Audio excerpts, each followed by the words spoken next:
Hello everyone, welcome to channel Learn With Ease. आज का topic है हमारा अकाउंटिंग फॉर पार्टनरशिप फर्म्स का, जिसमें हम सॉल्व करेंगे क्वेश्चन नंबर 30 को। और इस क्वेश्चन में आप सीखोगे जो इंटरेस्ट ऑन ड्राइंग्स आपने कैलकुलेशन करनी सीखी है उसको अप्लाई कैसे करोगे अगर पूरा क्वेश्चन आ जाता है तो। ये है आपका चैप्टर नंबर 2 डीके गोयल की बुक से, क्लास 12 अकाउंट्स के लिए। तो आज के क्वेश्चन में है आपके पास करंट अकाउंट के बैलेंसेस तीन पार्टनर के, अमित, नमित और रुचि के। प्रॉफिट शेयरिंग रेशियो है 3:2:1 और अमित को सैलरी देनी है आपने 1500 रुपए पर मंथ। अमित हर महीने की शुरुआत में विड्रॉ करता है 2000 रुपए। नमित हर महीने के एंड में विड्रॉ करता है 2000 रुपए और रुचि ड्रॉ करती है हर क्वार्टर के एंड में। इंटरेस्ट ऑन ड्राइंग कैलकुलेट करना है आपको 12% के हिसाब से पर एनम लिखा हुआ है, ध्यान रखना। और प्रॉफिट है पूरे साल का एंड में 74,040 रुपए इंटरेस्ट और सैलरी की एडजस्टमेंट करे बिना। आपको बनाने हैं करंट अकाउंट्स। तो यहाँ पर आपको कैसे करना है, सबसे पहले कैलकुलेशन करेंगे हम इंटरेस्ट ऑन ड्राइंग्स की, जिसमें सबसे पहले देखो अमित अमित विड्रॉ करता है हर महीने की शुरुआत में। मतलब कि आपका साल शुरू होता है 1 अप्रैल से 31 मार्च तक होता है। तो पहला महीना आपका कौन सा होगा, अप्रैल का। और अप्रैल की शुरुआत फर्स्ट डेट कौन सी होगी, 1 अप्रैल। अगर वो 2000 रुपए 1 अप्रैल को विड्रॉ करेगा तो आपको इस फॉर्मूले के हिसाब से देखना है कि 1 अप्रैल को विड्रॉ करने वाला महीना पैसा वो कितने टाइम के लिए यूज कर रहा है, कितने टाइम तक उसके पास रहेगा। तो वो आएगा आपका 12 महीने, 1 अप्रैल से 31 मार्च तक 2000 रुपए को वो यूज करेगा। ऐसे ही आपको देखनी है लास्ट ड्राइंग उसकी कब है। तो लास्ट ड्राइंग होगी उसकी 1 मार्च को। 1 मार्च को अगर वो विड्रॉ करता है तो पूरे महीना यूज करेगा वो, 1 मार्च से 31 मार्च, तो 1 महीने के लिए यूज किया। तो आपका एवरेज पीरियड आ जाएगा 6.5 महीने। और इंटरेस्ट आपको कैलकुलेट करना है 12% पर एनम। मतलब कि पूरे साल का रेट ऑफ इंटरेस्ट है 12%। और 12% के हिसाब से अगर आप 24,000 पर कैलकुलेट करोगे तो वो ज्यादा अमाउंट आएगी। आपको निकालने हैं सिर्फ 6.5 महीने का। तो 6.5 महीने के हिसाब से अगर आप निकालोगे तो 1560 रुपए आएगा। इसी तरह से आपको नमित का कैलकुलेट करना, नमित के में भी आपको कैलकुलेशन के लिए देखना है फर्स्ट ड्राइंग वो कब विड्रॉ करना है। फर्स्ट ड्राइंग उसकी होगी 30 अप्रैल को। 30 अप्रैल को जो पैसा वो 2000 रुपए विड्रॉ कर रहा है वो यूज करेगा 1 मई से 31 मार्च, मतलब कि 11 महीने। और लास्ट ड्राइंग होगी उसकी 31 मार्च। क्यों, क्योंकि वो हर महीने की आखिरी में विड्रॉ कर रहा है। और 31 मार्च होगा आखिरी महीने की आखिरी तारीख, 31 मार्च। यहीं पर आपका साल भी खत्म हो जाता है। मतलब कि इस साल 2000 रुपए पर कोई भी इंटरेस्ट चार्ज नहीं होगा। कितने टाइम के लिए यूज किया, कोई भी टाइम पीरियड यूज नहीं किया, तो हम लिखेंगे 0। अब आपका एवरेज पीरियड आ जाएगा 5.5 महीने। और 5.5 महीने के लिए आप 12% पर एनम के हिसाब से कैलकुलेट करें। 24,000 हम क्यों लिख रहे हैं, 24,000 हम इसलिए लिख रहे हैं कि 2000 रुपए वो हर महीने विड्रॉ करता है। तो 12 महीने तक वो विड्रॉ कर रहा है, हर महीने 2000 2000 2000। तो 12 × 2 करोगे तो आपके पास 24,000 पूरे साल की विड्रॉइंग आएगी। इसी तरह से अमित ने 24,000 पूरे साल विड्रॉ किया, नमित ने भी 24,000 विड्रॉ किया। अब इसका इंटरेस्ट ऑन ड्राइंग्स आ जाएगा आपका 1320 रुपए। अगर आपको ये समझ नहीं आ रहा है कि कैसे कैलकुलेट करना है, कैसे समझना है, तो हमने लास्ट में काफी क्वेश्चंस इससे रिलेटेड सॉल्व किए हैं। आप वहां जाकर के इन क्वेश्चंस की प्रैक्टिस कर सकते हो, समझ सकते हो।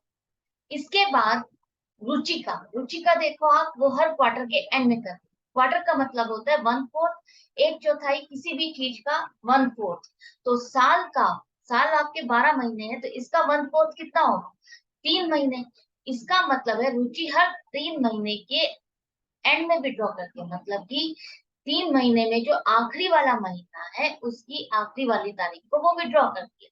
तो इसको आप कैसे कैलकुलेट करोगे, वही फॉर्मूला लगेगा। क्यों, क्योंकि यहाँ पर देखो जो अमाउंट ऑफ विड्रॉइंग है हर जगह पर सेम अमाउंट विड्रॉ कर रहा है। और टाइम गैप जो है विड्रॉइंग की वो भी सेम। तो हम यहाँ पर एवरेज पीरियड वाला फॉर्मूला लगा सकते हैं। तो आप देखो पहली विड्रॉइंग उसकी कब होगी, रुचि की विड्रॉइंग होगी सबसे पहले। क्वार्टर देखो आप अप्रैल से स्टार्ट करोगे, अप्रैल मई जून। जून आखिरी महीना है और आखिरी तारीख होगी 30 जून। तो 30 जून को अगर वो विड्रॉ करती है 2000 पे, तो आप देखो कब से कब तक वो यूज करेगी, 1 जुलाई से 31 मार्च, मतलब कि 9 महीने। ऐसे ही जो लास्ट विड्रॉइंग होगी वो उसकी होगी 31 मार्च। क्यों, लास्ट क्वार्टर होगा आपका जनवरी फरवरी मार्च। तो मार्च की आखिरी तारीख क्या होगी? 31 मार्च। 31 मार्च को ही आपका साल खत्म हो जाता है, मतलब कि वहां पर कोई भी टाइम पीरियड वो यूज नहीं कर रही है 2000 के लिए। तो यहाँ पर हम लिखेंगे 0 और आपका एवरेज पीरियड आ जाएगा 4.5 महीने, और इस पर भी आप 12% पर एनम के हिसाब से इंटरेस्ट कैलकुलेट। 24,000 कैसे आया? देखो वो हर क्वार्टर विड्रॉ कर रही है 6,000 रुपए। तो 4 क्वार्टर होते हैं, हर साल में 4 क्वार्टर, हर चीज का चौथाई हिस्सा है, तो इसका मतलब 4 हिस्से हैं, तो 4 पार्ट हो गए। तो 4 बार वो विड्रॉ कर रही है, तो 4 को 6 से मल्टीप्लाई करोगे तो 24,000 आएगा। और अब आपका इंटरेस्ट आ जाएगा 1,080।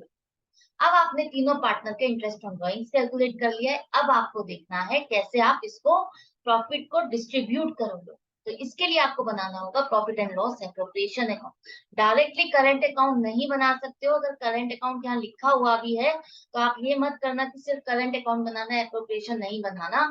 एप्रोप्रिएशन फिर भी बनाना है, ध्यान से जरूर से बनाना। यहाँ पर लिखो आपके पास प्रॉफिट आ रहा है तो प्रॉफिट लिखो 74,040 रुपए। प्रॉफिट है तो क्रेडिट साइड पर ही लिखोगे। अब जो सैलरी दे रहे हो वो भी आपका एप्रोप्रिएशन में आएगा।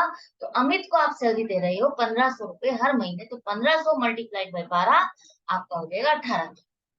इसके बाद इंटरेस्ट ऑन ड्रॉइंग्स क्या है? इंटरेस्ट ऑन ड्रॉइंग्स है एक तरह से फर्म के लिए इनकम। जो पार्टनर्स पैसा विड्रॉ करता है तो उस पर फर्म उससे इंटरेस्ट चार्ज करती है, इंटरेस्ट लेती है, तो वो इंटरेस्ट फर्म के लिए इनकम हो जाएगी। वो आप इसको इनकम वाली साइड पर लिखोगे। इंटरेस्ट ऑन ड्रॉइंग्स आपने सबकी कैलकुलेट की है, सबको नेम वाइज आप लिखोगे, अमित, नमित, रुचि, और यहाँ पर 3960। अब आपका कितना प्रॉफिट हो गया है? आपका प्रॉफिट हो गया है 78,000 रुपए। इसमें से 18,000 रुपए आप पहले बांट चुके हो, दे चुके हो अमित को। इसके बाद 60,000 रुपए जो बच गए हैं इसको आपको डिस्ट्रीब्यूट करना है तीनों पार्टनर में। किस रेशो में? 3:2:1 में। किस तरह से करोगे? देखो 60,000 का प्रॉफिट है, रेशियो है 3:2:1, मतलब कि 60,000 के आप करोगे 6 हिस्से, 3 + 2 + 1। तो 6 हिस्से करोगे, तो 6 हिस्से करोगे तो एक हिस्सा कितने का बनेगा? 10,000। 10,000 वाले 3 हिस्से आपको अमित को देने हैं तो 30,000 रुपए, नमित को देने हैं 2 हिस्से तो 20,000 रुपए हो जाएगा, और एक हिस्सा मिलेगा रुचि को तो 10,000। अब आपने इस तरह से प्रॉफिट भी डिस्ट्रीब्यूट कर दिया है, तो यहाँ पर लिखोगे प्रॉफिट आप डिस्ट्रीब्यूट कर रहे हो 60,000, तो आप कहाँ लिखोगे? आप डेबिट साइड पर ही लिखोगे। तो यहाँ पर आप एक जो मेन पॉइंट है ध्यान रखना, हम करंट अकाउंट की बात कर रहे हैं, तो जितनी भी एडजस्टमेंट्स होगी, इंटरेस्ट ऑन ड्रॉइंग, सैलरी और प्रॉफिट जो भी है वो सारा का सारा आप करंट अकाउंट में करोगे। तो यहाँ पर आप करंट अकाउंट लिखोगे, कैपिटल नहीं लिखोगे। तो अमित करंट अकाउंट लिखो 30,000, नमित करंट अकाउंट 20,000, रुचि करंट अकाउंट 10,000 रुपए और 60,000। इस तरह से आपका एप्रोप्रिएशन अकाउंट कंप्लीट हो जाता है एंड में टोटल। अब बारी आ जाती है करंट अकाउंट की। करंट अकाउंट के लिए अब आप इस तरह से फॉर्मेट तैयार रखोगे।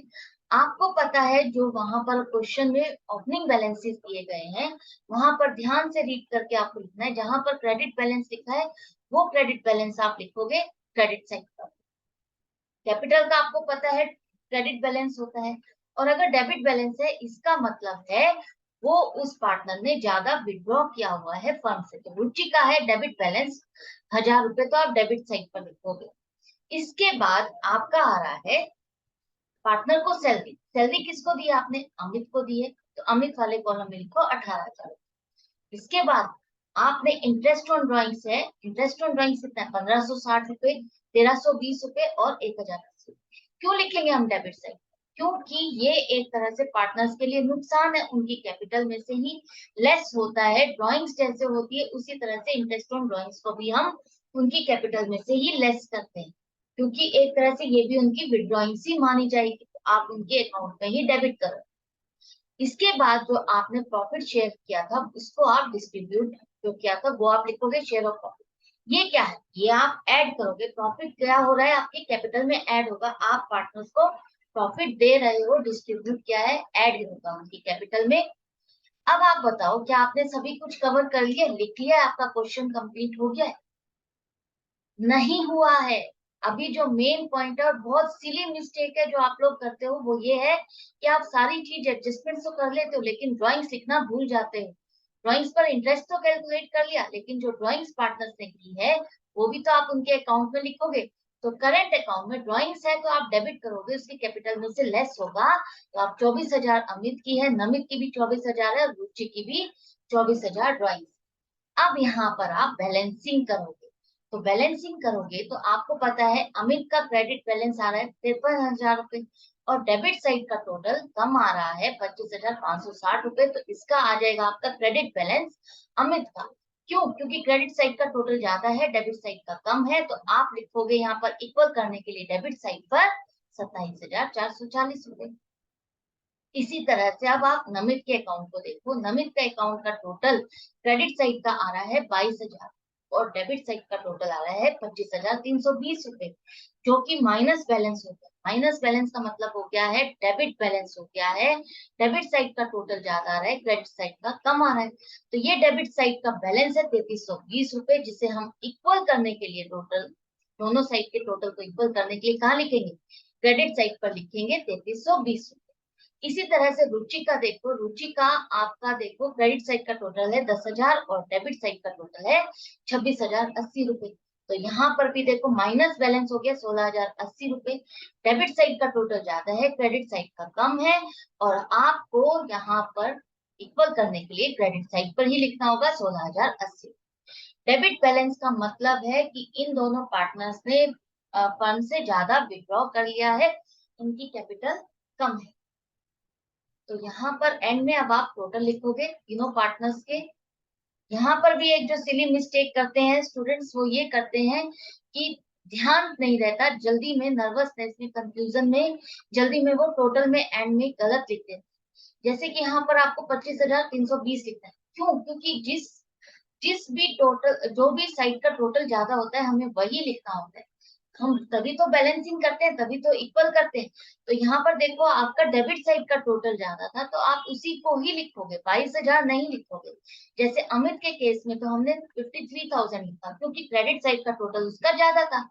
जैसे हम लेजर बैलेंसिंग में करते हैं उसी तरह से आपको यहाँ पर भी करना है। तो यहाँ पर ये क्वेश्चन कंप्लीट हो जाता है। आई होप आपको समझ में आ गया होगा। डाउट और कंफ्यूजन के लिए कमेंट सेक्शन है, खुल के लिखो, पूछो मुझसे कि हाँ मैम मुझे ये समझ नहीं आ रहा है, तो मैं आपको डेफिनेटली रिप्लाई करूँ। और भी किसी क्वेश्चन में आपको कंफ्यूजन हो रही है, डाउट आ रहा है या नहीं सॉल्व कर पा रहे हो, तो आप मुझे लिख करके भेज सकते हो, मैं आपको उसका सॉल्यूशन वीडियो बना करके डाल दूंगी। मैं मिलूंगी आपसे नेक्स्ट वीडियो में नेक्स्ट क्वेश्चन के साथ, लेकिन आप मेरे साथ बने रहना, प्रैक्टिस जारी रखना। प्रैक्टिस जितनी होगी तभी तो आप सक्सेस के नजदीक जाते रहोगे। अच्छा लग रहा है तो लाइक करो, शेयर करो अपने फ्रेंड्स के साथ।